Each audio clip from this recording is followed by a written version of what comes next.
Oke, untuk selanjutnya adalah soal Fibonacci. Jadi deret Fibonacci itu adalah deskripsinya itu adalah susunan angka yang merupakan penjumlahan dari dua angka sebelumnya. Di sini tapi Fibonacci itu mempunyai basis, yaitu kalau misalnya di suku ke 0 nilainya adalah 0 dan suku ke 1 nilainya adalah 1. Terus di sini juga udah ada rumus jadinya ya. Ini FI sama dengan FI min 1 ditambah FI min 2 ya, sesuai dengan deskripsinya tadi, itu sukunya itu berarti sama dengan penjumlahan dua suku sebelumnya gitu.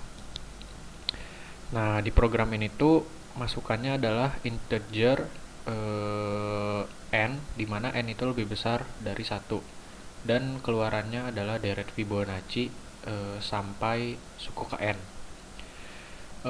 Untuk strateginya buat kerjain soal ini, kita tuh pakai conditional looping, karena mungkin aja usernya nginputin angka kurang dari sama dengan 1 gitu kan.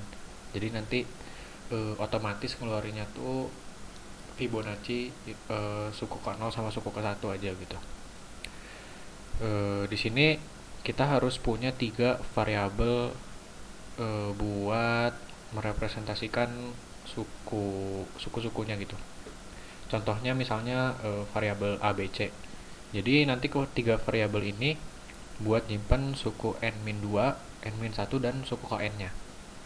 Nanti tiap looping itu kita harus reassign suku yang dibutuhkan dengan suku setelahnya. Jadi kalau misalnya masih bingung, misalnya variabel A diassign ke suku ke 0, terus variabel B diassign ke suku ke 1.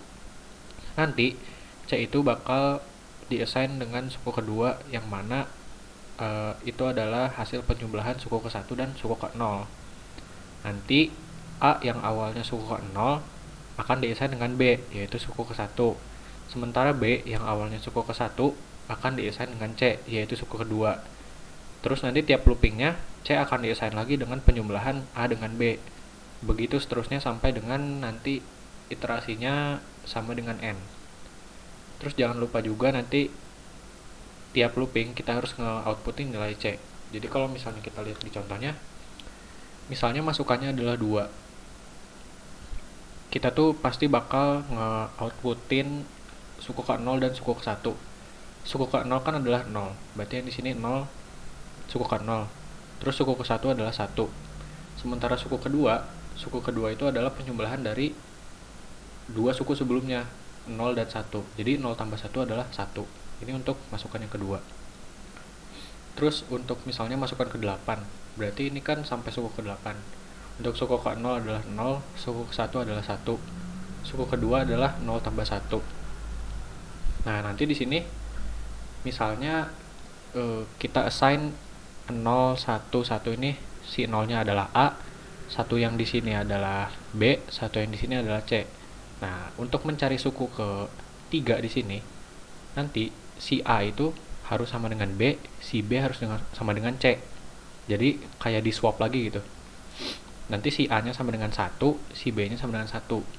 Terus si C kita assign lagi sama dengan A plus B, yaitu 1 tambah 1 sama dengan 2.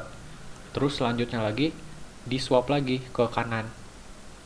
Yang A sama dengan B, B sama dengan C. Jadi nanti si A-nya sama dengan 1, si B-nya sama dengan 2. Si C-nya nanti di tiap looping di assign lagi A plus B. Nah, habis itu di outputin deh semuanya. Nanti hasilnya adalah deret Fibonacci ini. Untuk nomor 3 juga masukannya 15, itu juga sama aja caranya kayak gitu. Mungkin untuk lebih jelasnya kita langsung ke pseudocode-nya aja. Jadi untuk pertama kita deklarasiin dulu variabel-variabel yang mau dipakai. Contohnya kayak tadi kan ABC itu buat merepresentasikan suku-sukunya.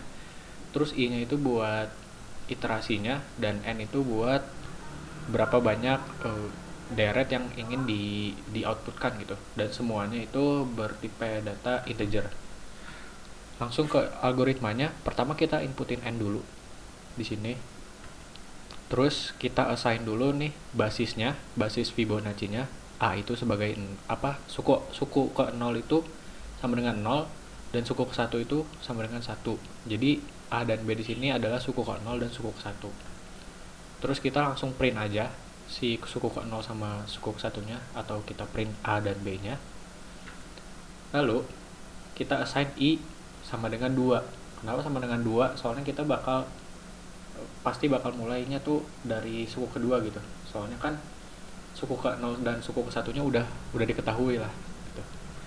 Nah, dari sini kita langsung masuk ke loopingnya. While I kurang dari sama dengan N, kalau misalnya I kurang dari sama dengan N, kalau misalnya kasusnya kayak tadi tuh dimasukinnya 3 atau 2 ya. Nah, itu kan si I-nya nih masih 2, misalnya N-nya sama dengan 3. Nah, berarti itu iterasinya nanti si I-nya sampai 3 gitu. Jadi di dalam loopingnya itu nanti si C ini bakal diassign dengan penjumlahan A plus B. Jadi A plus B ini adalah penjumlahan 2 suku sebelum si C ini gitu. Nah, terus abis itu kita print si C-nya.